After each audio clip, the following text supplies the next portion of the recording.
Hi, I'm Jamie with The Saving Secret, where I help you become more intentional with your money. If you're new to the channel, please be sure to hit that subscribe button. Today, I want to talk about eliminating PMI, or private mortgage insurance. So if you're looking to buy a home or you've already bought a home and you're not putting 20% down, this video will help you save money every month and ongoing.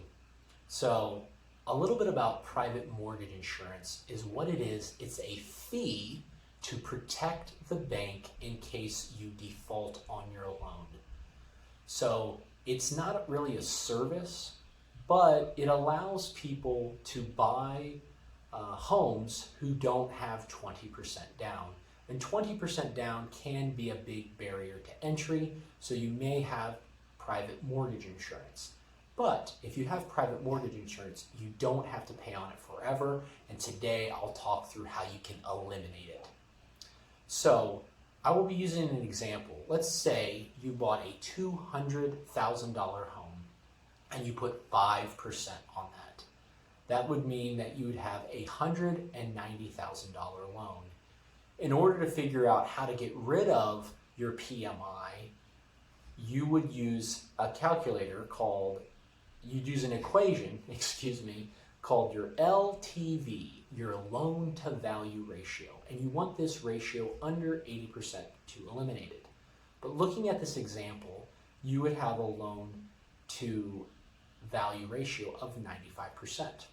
So the first way to eliminate this PMI insurance is to get your loan balance less than $160,000. So once you can get that loan balance less than $160,000, you call up your lender, and it might not be the original lender that you closed with because loans do get sold between banks, but you call up your current lender and then they will remove the PMI. Now, that can be a big feat and take a lot of time, but another thing that you can do is after being in your home for a couple of years, you may notice that the homes in your community have started to appreciate. The values of homes have actually increased. So let's say you've been diligently paying off your home as you can, and you've got your loan balance to $175,000. Now, in the old example where your home value is worth $200,000, you still need to get an extra $15,000 in order to get rid of that PMI.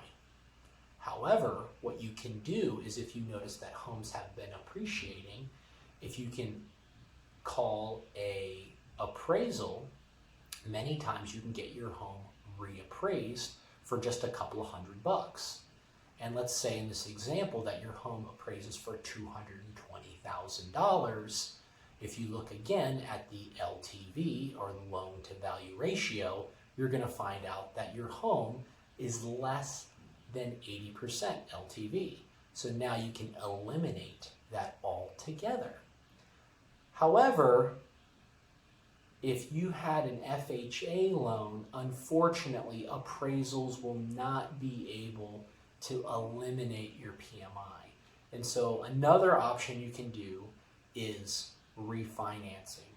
Now, just be aware that refinancing is expensive. It can cost 2 to 4% of the loan. So for example, that person who has a $175,000 loan could refinance for 2%, and they could eliminate it if they had an FHA loan in this example, and it may be worth it. But again, refinancing might not be worth it just to get rid of your PMI. Another rule of thumb that I've heard is you want to make sure that you can lower your interest rate by at least 1%. So things to consider. And again, these are just ways to help eliminate PMI. So if you're looking at this video and you have PMI, these are some tactics that you can use to eliminate PMI.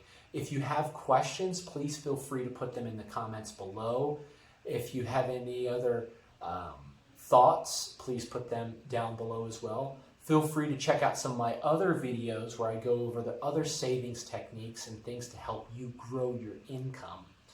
So thank you so much for watching and have a great day.